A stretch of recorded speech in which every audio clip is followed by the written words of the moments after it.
Assalamualaikum warahmatullahi wabarakatuh. Perkenalkan, nama saya Aulia Ramadhani, mahasiswa dari Program Studi Pendidikan Guru Pendidikan Anak Usia Dini dari Universitas Muhammadiyah Makassar. Pada kesempatan kali ini, saya akan membahas topik tentang sejarah awal mula perkembangan PAUD di Indonesia hingga saat ini. Pendidikan anak usia dini merupakan fase pendidikan yang secara khusus memfasilitasi perkembangan anak sejak lahir hingga usia 6 tahun. Periode ini disebut sebagai masa keemasan atau Golden Age, karena lebih dari 80% perkembangan otak manusia terjadi dalam rentang usia tersebut. Meskipun saat ini PAUD telah menjadi bagian integral dari sistem pendidikan nasional, awal mula keberadaannya di Indonesia memiliki perjalanan historis yang panjang dan mengalami transformasi signifikan. Perkembangan PAUD tidak hanya dipengaruhi oleh kebijakan pendidikan nasional, tetapi juga oleh dinamika sosial, budaya, ekonomi, dan politik yang selalu berubah-ubah dari masa ke masa. Untuk memahami posisi PAUD saat ini, penting untuk melihat bagaimana layanan pendidikan anak usia dini muncul, berkembang, dan mengalami institusionalisasi dalam kebijakan pendidikan nasional. Pada periode prakemerdekaan pada tahun 1900 sampai dengan 1945. Pada masa kolonial, pendidikan untuk anak usia dini bukan merupakan prioritas pemerintahan Belanda. Namun, dalam konteks perkembangan global abad ke-19, gagasan mengenai taman kanak-kanak berdasarkan teori dari Friedrich Froebel mulai memengaruhi sistem pendidikan Eropa dan kemudian dibawa ke Hindia Belanda. Awal mula kemunculan Froebel School yaitu pada awal abad ke-20, lembaga-lembaga pendidikan seperti Froebel School atau kindergarten mulai berdiri di kota-kota besar seperti Batavia, Bandung, dan Surabaya. Pendidikan ini diperuntukkan terutama bagi anak bangsa Eropa dan kalangan priai. Kurikulum mengutamakan permainan kreatif, perkembangan motorik, serta disiplin dasar. Adapun keterbatasan akses bagi anak pribumi, yaitu tidak ada kebijakan kolonial untuk menyediakan pendidikan bagi anak-anak usia dini pribumi. Layanan yang bersedia bersifat segregatif, elitis, dan berbayar tinggi. Peran masyarakat menjadi sangat penting, terutama melalui lembaga pendidikan berbasis organisasi. Adapun peran organisasi masyarakat pribumi, beberapa organisasi kebangsaan dan keagamaan mulai memperkenalkan layanan pendidikan prasekolah bagi masyarakat pribumi, yaitu yang pertama Taman Siswa pada tahun 1922 oleh Kiai Hajar Dewantara. Yang pertama mengembangkan konsep taman kanak-kanak berbasis pendidikan, nasionalisme, dan budaya lokal.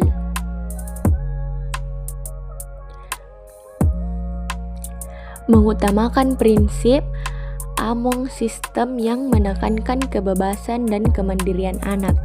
Dan pada tahun 1917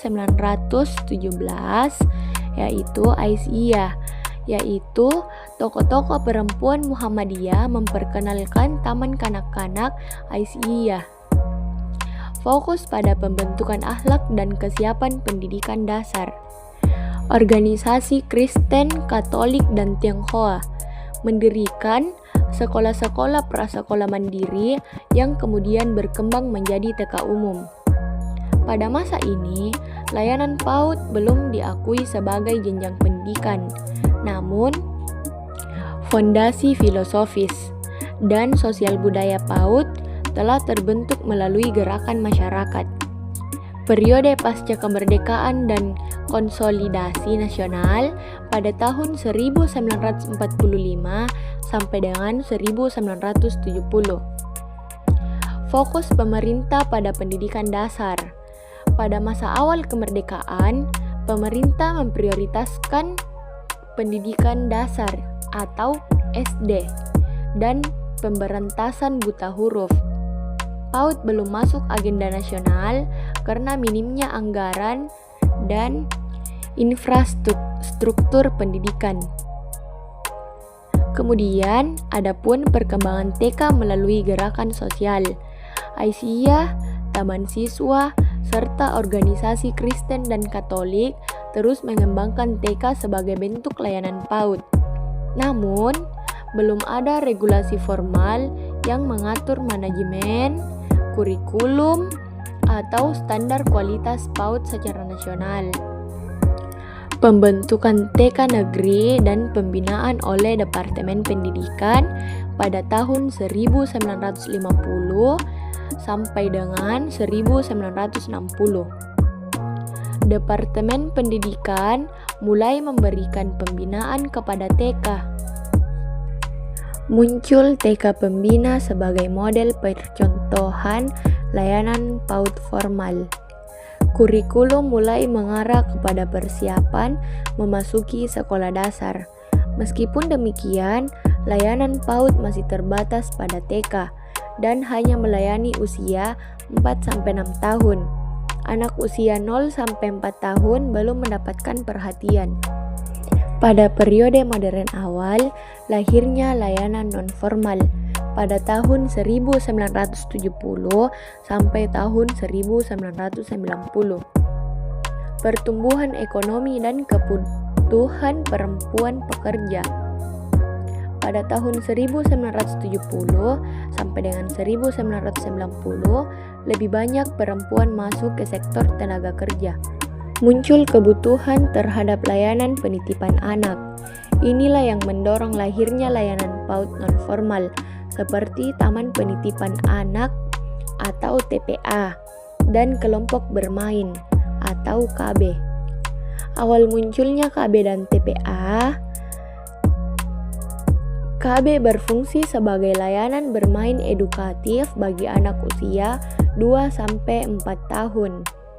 TPA menyediakan pengasuhan harian bagi anak usia 0-6 tahun. Kedua layanan ini berkembang di bawah pembinaan Departemen Sosial, bukan Kemendikbud.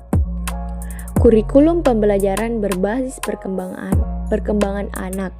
Pada tahun 1980-an, pemerintah mulai memperkenalkan kurikulum pembelajaran berbasis perkembangan anak atau developmentally appropriate dan praktis, dan fokusnya tidak lagi pada sekolah dasar semata, tetapi pada perkembangan kognitif, motorik, sosial, dan emosional bahasa dan moral anak. Periode ini menjadi fase awal institusionalisasi PAUD secara lebih profesional. Titik balik sejarah atau reformasi pendidikan dan Undang-Undang Sisdiknas 2003. Paradigma baru pendidikan nasional. Perubahan besar terjadi setelah lahirnya Undang-Undang Nomor 20 Tahun 2003 tentang Sistem Pendidikan Nasional.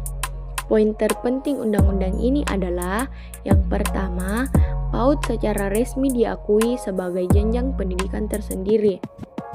Yang kedua, usia anak yang masuk PAUD adalah 0-6 tahun. PAUD dapat dilaksanakan melalui jalur formal yaitu TK atau non-formal yaitu KB dan TPA, dan informal atau keluarga. Mengapa penting? Karena pertama kalinya dalam sejarah Indonesia, PAUD dianggap sebagai bagian strategis dari sistem pendidikan nasional. Pembentukan Direktorat PAUD. Pemerintah kemudian membentuk Direktorat PAUD Pendidikan Anak Usia Dini di bawah Kementerian Pendidikan. Direktorat ini bertugas untuk membuat standar nasional PAUD, mengembangkan kurikulum PAUD, membina dan mengawasi lembaga PAUD, menyiapkan pelatihan dan sertifikasi guru PAUD. Program pemerintah untuk mendorong PAUD. Setelah Undang-Undang 2003, sejumlah program diluncurkan, yaitu yang pertama, PAUD Holistik Integratif, mencakup pendidikan, kesehatan, gizi, pengasuhan, dan perlindungan anak. PAUD Desa, supaya setiap desa memiliki minimal satu lembaga PAUD. Bantuan operasional PAUD untuk memperkuat pembiayaan lembaga non-formal. Diklat berjenjang guru PAUD untuk meningkatkan kualitas pendidik karena banyak guru berasal dari masyarakat. Periode ini menjadi puncak kebijakan transformasi PAUD Indonesia. Perkembangan PAUD pada tahun 2010 sampai 2020. Perluasan akses, angka partisipasi kasar PAUD meningkat pesat. Hampir semua desa memiliki layanan PAUD, meskipun kualitasnya belum merata. Penguatan mutu PAUD, pemerintah menetapkan standar nasional PAUD. Kurikulum TK dan KB disesuaikan dengan kurikulum 2013 PAUD. Fokus kurikulum, yaitu aktivitas bermain, penguatan karakter, literasi dan numerasi fonologis dasar, stimulasi perkembangan sosial emosional. Adapun teknologi digital dan pembelajaran PAUD. Masuknya teknologi digital memberikan penggunaan aplikasi untuk dokumentasi perkembangan anak, pemanfaatan video edukasi, platform belajar, dan alat permainan berbasis digital. Tantangan baru muncul terkait screen time yang berlebihan. Dan pada tahun 2020, muncullah pandemi COVID-19, pandemi yang memberikan dampak yang sangat besar, yaitu pembelajaran PAUD dilakukan dari rumah atau secara daring. Guru PAUD harus beradaptasi dengan metode daring, dan peran orang tua meningkat drastis sebagai fasilitator utama. Muncul ketimpaan akses teknologi di daerah terpencil. Peristiwa ini menjadi titik refleksi penting untuk memperkuat kerjasama antara guru dan orang tua. Dan perkembangan PAUD dari 2020 hingga sekarang, yaitu transformasi kebijakan PAUD dalam Merdeka Belajar. Kementerian Pendidikan meluncurkan kebijakan kurikulum Merdeka PAUD, yaitu menekankan pada pembelajaran berbasis bermain, kesejahteraan, psikologis anak atau well-being, eksplorasi lingkungan, proyek-proyek penguatan profil belajar Pancasila.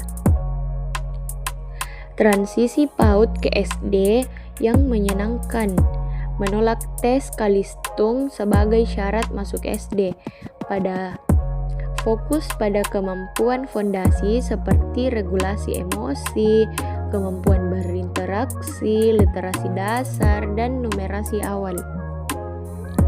Penguatan PAUD holistik integratif. PAUD tidak hanya dilihat sebagai institusi pendidikan, tetapi juga sebagai pusat layanan terpadu. Pemantauan kesehatan dan gizi, stimulasi perkembangan, perlindungan anak, parenting education untuk orang tua, kolaborasi lintas sektor atau pendidikan, kesehatan, BKKBN, dan Kemen PPPPA semakin dikuatkan. Teknologi cerdas dalam PAUD, yaitu aplikasi pemantauan tumbuh kembang anak, platform pelatihan guru PAUD berbasis digital, penggunaan AI untuk asesmen perkembangan secara adaptif, layanan dokumentasi perkembangan berbasis portofolio digital, fokus pada inklusivitas.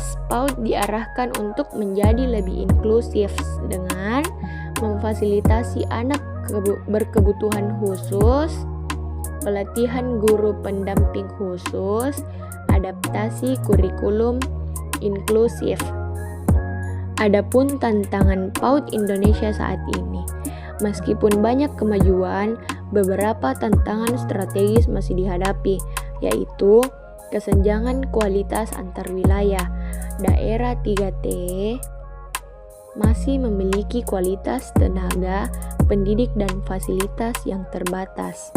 Kompetensi guru PAUD, banyak guru masih belum memiliki latar belakang pendidikan PAUD.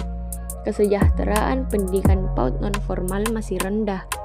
Pemahaman masyarakat tentang PAUD, masih ada anggapan bahwa PAUD adalah tempat bermain biasa, bukan pendidikan. Tekanan akademik di TK masih muncul di beberapa daerah.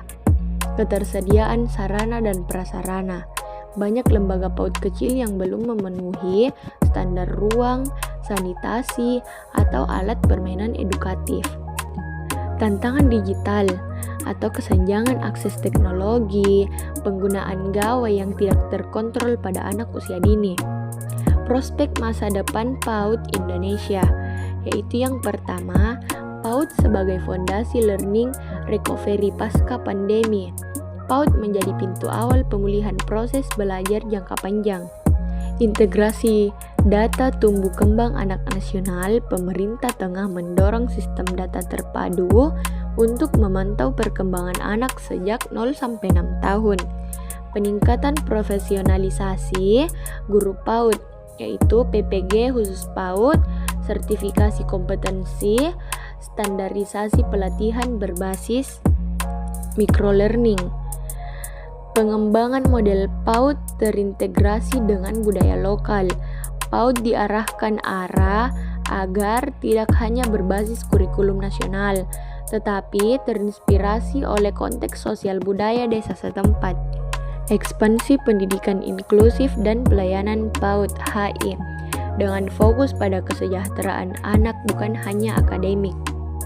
Kesimpulan dari materi yang sudah saya jelaskan tadi yaitu sejarah PAUD di Indonesia bermula dari inisiatif masyarakat pada masa kolonial, kemudian berkembang menjadi layanan yang difasilitasi negara setelah kemerdekaan, hingga akhirnya diakui sebagai jenjang pendidikan resmi melalui Undang-Undang Sisdiknas tahun 2003. Perkembangannya terus berlanjut melalui perluasan akses, peningkatan kualitas layanan, pendekatan holistik integratif, serta transformasi kurikulum sesuai perkembangan zaman. Saat ini, PAUD di Indonesia telah memasuki fase baru yang menekankan pembelajaran berbasis bermain, kesejahteraan anak, inklusivitas, serta pemanfaatan teknologi. Namun demikian, tantangan dalam hal kualitas, profesionalisasi pendidikan, dan pemerataan layanan masih memerlukan perhatian serius.